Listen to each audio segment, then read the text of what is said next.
Welcome to City Week, ladies and gentlemen. I am your host, Alton West. Today I have guests on from LaGrange Empty Stocking, LaGrange Personal Aid, and also from the LaGrange Police Department. So stay tuned for those interviews coming up in just a moment.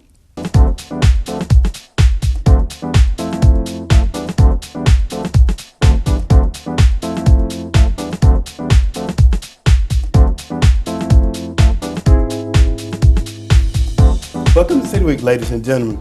Today I'm sitting down with the Executive Director for the LaGrange Empty Stockings, Paul Stedman. Paul, welcome to the show. Thank you. Well, it's a pleasure to sit down with you to talk about something that everybody can get involved in. And I know that you're just happy and belated when they do get involved with it. And that is the LaGrange Empty Stocking and how they can assist families as we enter into this Christmas and New Year's holiday season.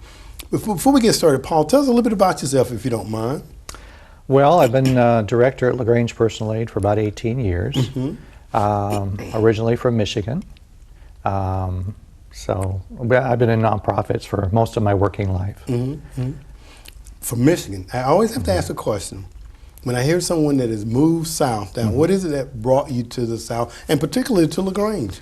Well, my sister and brother-in-law were living here at the time. Okay. And they were thinking of starting a church because he's a pastor. And so I moved down here with my mom because she wanted to get out of the snow and the ice. So. No kidding. So he was either here or Florida, and she said Florida was full of old people.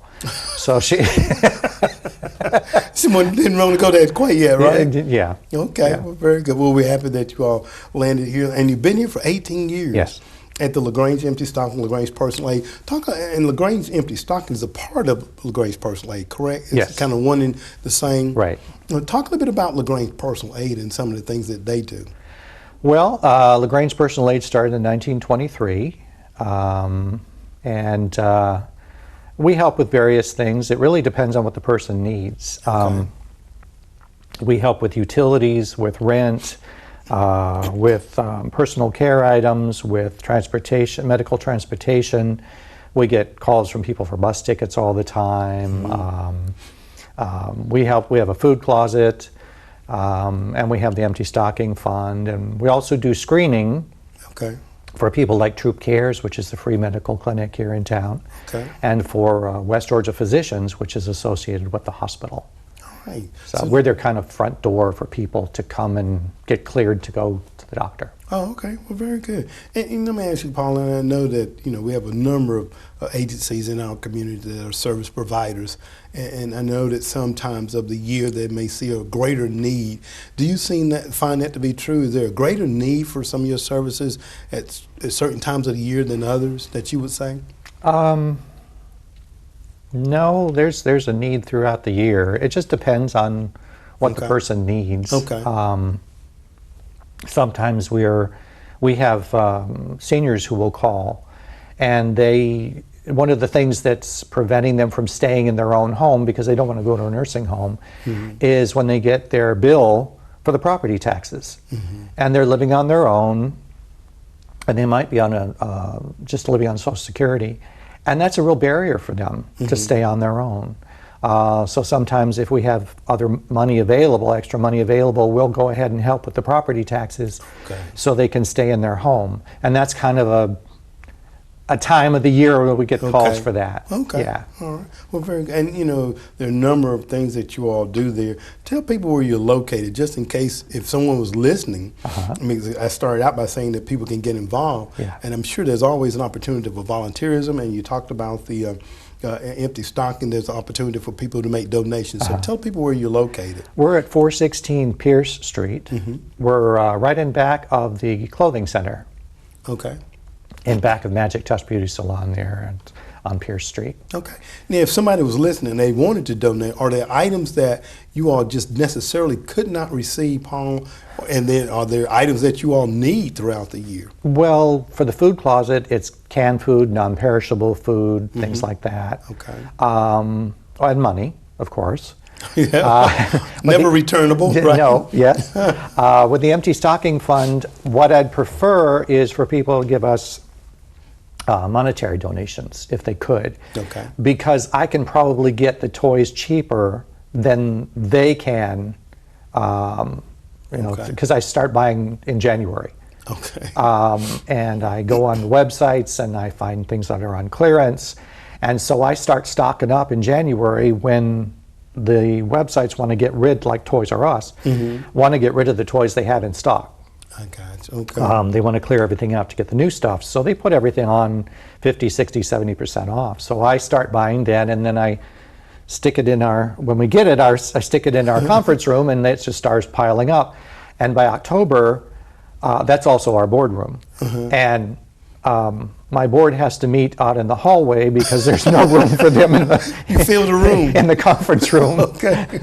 Well, that's a good position to be in, I guess. Yeah, right? yeah. Because in all that being said, you're preparing for an upcoming event that we're going to talk about here in just a moment. But I want to go back and ask, if there was someone that was watching, Paul, and I heard you say money, if someone wanted to write a check, who do they make it payable to? They can write it to LaGrange Personal Aid or the LaGrange Empty Stocking Fund. Okay. All right. And you guys are a 501c3 organization? Right. Okay. So it's tax deductible. All right. Very good. Now, you're talking about the boardroom and your board members having to meet in the hallway. Yeah.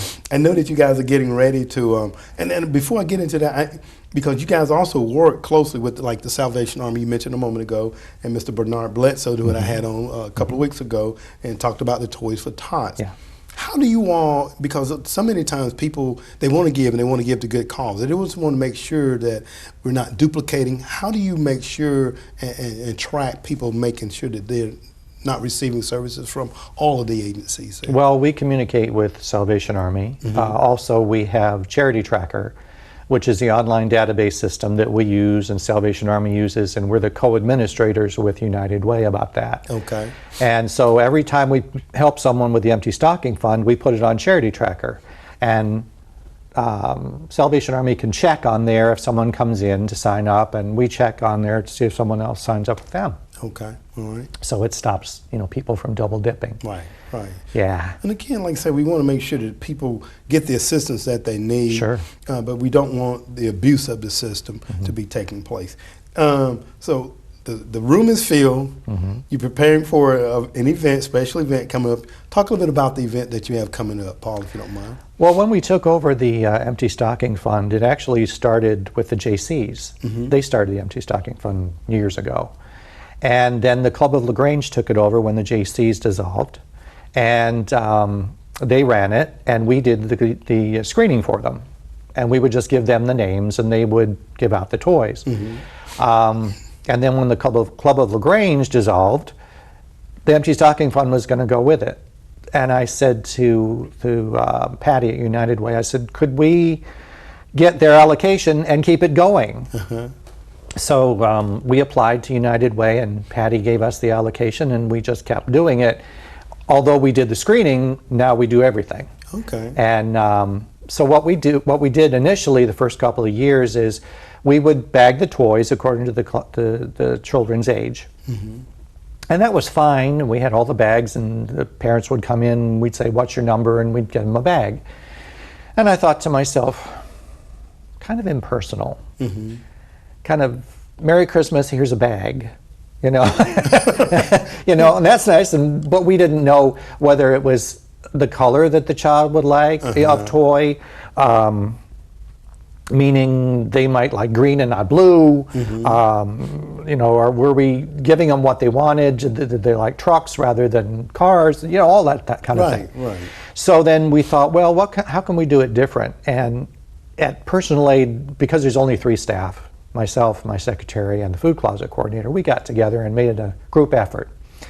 And we figured out what we do is make it fun for the adults who come in, because we asked them not to bring their children. Okay. And I dress as Santa, and the others dress as elves if they want to. Okay. And we bring them in 1 or 2 at a time, and we take them back to the conference room. We have everything on shelves, and we let them shop for what the child wants. Okay. Which is fun for them because maybe they can't afford to shop. This gives them a chance to do that. Absolutely. And then the child gets what they want. Absolutely. So making it much more personable for the family. Yeah. And they, like you said, they know what the needs of the children are. Yeah, and we play music, and we joke around, and it's fun. It's fun, yeah. And I think earlier this year, you contacted me about being an elf in the Yes. shop for you. If there was somebody that was watching, Paul, that just wanted to donate some time, tell them when is that going to be taking place. And if somebody wanted to donate some time, would you be willing to allow them to dress as an elf or a Santa, perhaps? Well, it's on December 19th and 21st is our distribution times. Okay. They can give me a call. We pretty much got our volunteers set at the moment. Okay. But we can always keep them in mind for next year. Okay. We've got not only individuals who help us out, and a lot of them want to help us out every year because it's so much fun. They say, "Can I do it next year?" So you have a waiting list then, I Yeah, guess. yeah. Okay. And we have Interface also donates time. They bring probably 6 or 8 people, and they help us with putting the toys in the car and doing all Okay. kinds of things. Okay. So Very they do a lot of stuff for us. Very good. And talking about volunteers, and Paula, and not only during this time of the year, Christmas year, New Year's, are there other times throughout the year that you all could use volunteers because you do have the personally empty stocking in the food closet there? Are there times throughout the year that you could use volunteers? Well, we always need people to sort food. Okay. Because we have different times when people bring food in, and we need it date checked, of course, and then stacked on the shelves and maybe pre-bagged. Okay. So we always need volunteers for that. All right. Well, if somebody is watching, they say, well, look, I wouldn't mind doing that, you know, after the beginning of the year. Is there a contact number they can call and get in touch with you, just kind of get on the sign-up sheet or anything? Yeah, they can call and 706-882-9291 is our main number. Okay. And ask to speak with Barbara. She's our food closet coordinator. Okay, all right. Well, again, we're sitting down today with Paul Stedman from the LaGrange Empty Stocking, LaGrange Personal Aid, and the Christmas shopping for our Empty family, Stocking Fund, Empty yeah. Stocking from December the 19th and 21st. Well, Paul, it's been a pleasure sitting down with you, and it's always a pleasure to have you come on the show and just kind of talk about how you and your staff provide services to our families in the community. And for that, I want to say thank you. And this time I want to take the opportunity to wish you and your family a very Merry Christmas. And you too. All right. Thank you so much, Paul. Thank you. All right. Ladies and gentlemen, stay tuned for more City Week in just a moment.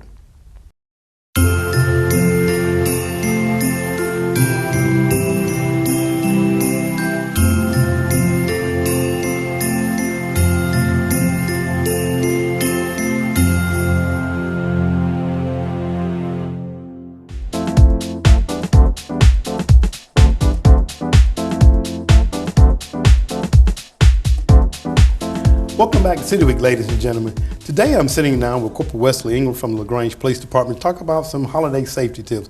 Corporal Wesley, welcome to the show. Thank you, Alton. Pleasure to be here. Well, it's always a pleasure to sit down with you. And again, we want to thank you and the men and ladies in blue that keep our streets and communities safe day in and day out. And I noticed not without a lot of hard work and dedication. So thank you guys very much. Wesley, tell us a little bit about your position there at the police department. I work in the traffic division. I work for Sergeant Armstrong, who's my supervisor.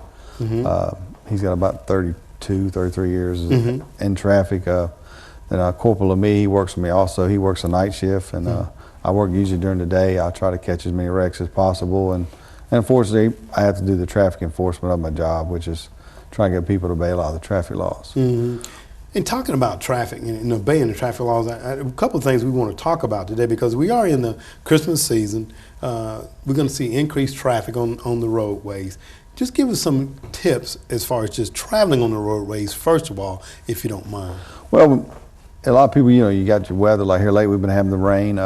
Like I tell people, I teach a defensive driving class at the police department, and we encourage people to have a 3-second following rule. That gives you time in case the person in front of you is not alert and paying attention, and the car in front of them stops, and they can slam on brakes and try to prevent a wreck. And like I tell people, when you got adverse weather conditions like rain, like we've been having a lot of heavy rain the past couple of days, go ahead and increase it to 4 seconds. Because the longer the falling distance you have, the safer it is for you because it's building a cushion between you and the other car. And like I tell people, when you come to an intersection, you stop, use delayed acceleration. When the light turns green, go ahead and count 1001, 1002, 1003 before you proceed, because you do have people that are the aggressive drivers that run the red lights or are not paying attention, or somebody, there could be a medical reason or something, or it could be, especially if you hear an emergency vehicle, stop where you're at and listen You might you'll hear it before you see it, due to the fact that the audio was so loud on the emergency vehicles, the ambulance, the fire trucks. Because stop and think, if that was one of your loved ones, you want them to get there as quick and safe as possible without being delayed. Absolutely. And that's what I try to explain to people. And also, when you stop behind a car, you should always, when you're sitting in your seat, you should be able to see their tires touching the pavement. Okay. So in case you're rear-ended now, I mean, that we're talking city speed limits. We're not talking interstate or excessive speed. It'll prevent you possibly from being knocked into the other car. I know people's been in situations. I worked one other day on Vernon Road where the guy hit the one person in the rear and knocked the woman into the truck, and it tore up her car on the front end and the back end. Yeah. And when your car is, a lot of people don't understand. When your car gets tore up, the insurance companies look at what's the best value for them, whether your car is totaled or whether it's not. But when you get a massive impact like that, possibly your airbag's going out. That's right. That's why we encourage people to wear your seatbelts, because that's going to keep you back from being thrown into the airbag deployment, which is it's pretty rapid, it's pretty quick, and people haven't gotten hurt from the airbags because all the particles, and because it is a mini explosive that's in your steering wheel, your dash, that's deploying the airbag out for your safety. That's right. Let me ask you, you made a couple, number of good points there, Wes, but I want to talk a little bit about, we talked about, we had gone through a long period where we didn't have any rain, and then all of a sudden, we got some rain, which we need and need more. But my point is, we had leaves that were falling, and unfortunately, sometimes the street drains get clogged up with the leaves and debris and various stuff, and then we see water kind of backing up on the roadway. Right. And we think back to when we were young, we just want to accelerate through that water and just watch it, kind of spray out and everything. Give people some tips about that as well. Well, that puts a lot of where you're taking your brakes, which are warm, and you're slinging that cold water all over it. Okay, you possibly could cause mechanical problems there. And if you go too fast, you could actually hydroplane where your tires lose the friction with the roadway. Or then again, the drain could be so clogged up that you're not aware of how high the water. A couple of years ago, we had Hamilton Road where it flooded, and was flooding so bad we had rains, and people were actually disabling their cars because they're actually submerging their vehicle in the water. So you need to be careful with that stuff because it is dangerous, and proceed. And if you can go around it, try to go around. I know that the kid in this wants to go, like you said, fly through it. Oh, well, look at the water going everywhere. Right. But you have to think as an adult what all the consequences that come with that. So. And our main goal in the traffic division is that people can proceed safely through the City of LaGrange without being involved in a wreck, and can safely proceed because we don't want to get hurt because of the holidays and a lot of stuff going on. School's fixing to be out in a couple of weeks, well, probably a week or so here. And there's going to be more traffic out, and especially with people spending money for the holidays, Christmas shopping, visiting family. So we're going to have an increase in traffic. So sometimes, with this time of year, you might want to leave a little bit earlier. Then plus, with the kids out of school, they'll be riding bikes in the road, playing. And, children are not going to be as alert as an adult should be driving a vehicle. That's because they could run out in front of you playing because they're playing. They are children. They don't think of the consequences like an adult would. And we try to tell people about that. And the school, of course, the school buses won't be delaying them from going to work because. But when school starts back, be prepared that you're going to run to the school buses again. Also, we're having a big traffic problem, and it's been on Facebook and everything. Everybody's on that social media about obstructing the intersections. Right. And the City of LaGrange is just trying to prevent this problem for years. And it's a form of aggressive driving. And I tell people, because you're trying to force your will of driving, and it's the whole thing. We got signs above it that says "Do not block the intersection." That's right. I've wrote warnings for a while now, and actually now it's a strict enforcement area because it's getting to where it's more and more blocking traffic even with the 18-wheelers that come through the City of LaGrange between Morgan and Greenville and the Parkway. I know it's a short distance, and we have no control of the sequence of the lights because it's a state highway. Right. It's not like we regulated it. It's up to the state of Georgia because you're on 3 major state highways. You got 109, which is the Parkway, 27, 219, which is coming right down Morgan Street. We have no control of the speed limit or the traffic signals. I mean, whether if it's delayed or we're having problems, our guys with the street department, they can do some stuff, but they can't do everything. We have to contact DOT. That's right. And usually that's what we have to do with the traffic lights. So we're trying to let people know, because when you obstruct the intersection, like yesterday I had one that tractor trailer was sticking out a little bit, and he come on in there, and so the people that was traveling on Greenville couldn't go straight when their light when their light was actually green. And like I tell people, even if the light's green and you can't completely go through the intersection, Right. which is against the law to enter into any intersection that you can't exit, and they block the intersection, you've created another traffic problem because people cannot go around you safely. That's right. With you being in the middle of the intersection. And another thing, an emergency vehicle like a fire truck or a police officer responding to a burglary in progress, or somebody shot, or somebody in a bad wreck, or the fire department. When you're obstructing that intersection, it creates more of a problem trying for emergency vehicles to get around. And like I tell people, you need to try to the distance. You know, you can kind of look at the cars if you're being alert and pay attention when you're driving. And distracted driving is one of the big is a big problem because. And I want to ask too, and not to cut you off, but you were saying too, in blocking, you've written warning, right, in the past, but that is a citation offense there too. Yes, so you can write a ticket, right? Yes, sir. It's called obstructing the intersection. We've had to actually do strict enforcement because it's constantly getting worse and worse with more traffic and everything going on in the city. You know, with people just get to where they just do it every day, and it's getting to where it's just. It's causing more of a traffic flow on Vernon Road, Greenville, which backs up to Broad Street, and then you got Vernon Road, which, you know, you go from the 4-lane to the 2-lane, well, 3-lane counting your turn lane, and back to the Parkway. So there's a distance in historic districts coming through town that you're going from a large freeway to actually just a small road. So it does get backed up, and here lately we're having problems with people making a left turn off of Vernon on the Broad, which is posted a no left turn.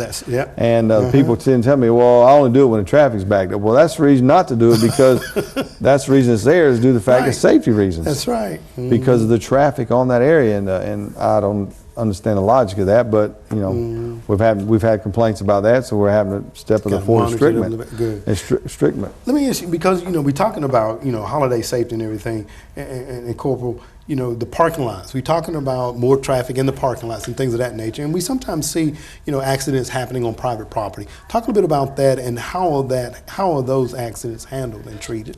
Well, most of your offenses on the private property is usually improper backing. Somebody's backing up. If you see somebody backing up and you got the lane of travel, how about being a courteous driver? Go ahead and let them go ahead and back out. You might want the parking space they're in. Yeah, absolutely. Or if you might not be needing that parking space, somebody else might. Stop and figure, if you were in that position that, maybe you got a small car and you're parked beside a large truck or a van, you can't see, you're trying to ease out. How about being a courteous driver and let that person go ahead and back out? Because stop and figure, the few minutes that you wait to let that person back out, you're going to spend if you go forward and they back into you, because you're going to have to call the police, do an accident report, they can review the video if that's possible, talk to both drivers. Then you got to worry about going to the insurance company, going through their insurance company. Actually, you're going to spend more time with the accident than you would just to wait the couple of minutes and let them come out. That's right. But you know what? Try to put if you're courteous and we pass it forward, it'd be a lot easier. And with the increase of shopping going on, I know people get in a hurry trying to go as much places as they can to get all the Christmas shopping they're doing, be on their day off. I understand that, but we need to be a little more cautious, because we have a lot of wrecks in the parking lots. And it's usually because backing up. Now, both people are backing up. At the same time. They're both at fault, because they both have to back up without hitting something. And are citations written on private property? Certain offenses, but that offense is just basically showing on the record report that they both at fault, or one person was at fault during that. But also, with the insurance rates had to creep because of the wrecks in Georgia. And now you've got a claim and you're at fault for improper back, and your insurance can go up. So it's going to cost you more money. So why not just go ahead and let that person out? Because you know what? You'd want somebody to let you out. Absolutely. And that's what I try to encourage people. And it's really a lot of people in a hurry and not being courteous. All accidents are usually preventable. That's the reason we issue a citation or who's at fault, because somebody actually committed a traffic offense that caused the accident. So we're getting where we're starting to call them collisions instead of an accident. Because it's a collision of two vehicles. But yeah, the parking lots, and people tend to park in the fire lanes and the handicap fence, right? Ticketable fence and handicap, and stop and figure. There's only so many handicap parking spaces in any parking lot. Some's got more, some's got less. And if you were handicapped in a wheelchair, or you on a cane or something, or you're elderly trying to get out, they need that space. So be courteous to not park in that. I mean, if you need, sometimes, like I usually park way in the parking lot. Go ahead and walk, enjoy the exercise, enjoy the pretty day. Now I know some days it's raining, but But those are days you stay at home. Yeah, I try to. You try to stay at home, right? But and especially like we hadn't had rain, so the first couple of days of rain, it's going to be washing all the gas and oil that's been sitting on the road, and that's usually why. Especially when it just starts to rain. When it just starts to rain, the gas and oil hasn't run off the roadway yet, so it's going to be a little slippery. Right. Well, Corporal, it's always a pleasure to sit down with you. Now, excuse me, our time always gets by.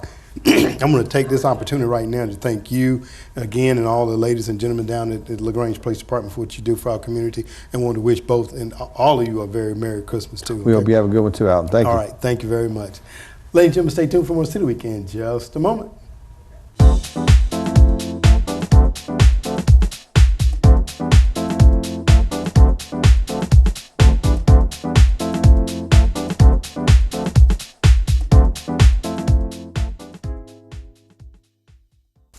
Ladies and gentlemen, I want to thank you for joining me City Week this week. My guests have been from LaGrange Personal Aid, LaGrange Empty Stocking, Executive Director Paul Stedman, as he talked about how you can get involved with him during volunteerism and also to help out during this time of the year. Also, ladies and gentlemen, I had on from the LaGrange Police Department, Corporal Wesley Engel, as he talked about holiday safety tips. So let's by all means take those tips into consideration when we're out shopping, and let's be a little courteous, ladies and gentlemen. And at this time, I want to take the opportunity to wish all my viewing audience a very Merry Christmas and a Happy New Year, and come back for more of City Week.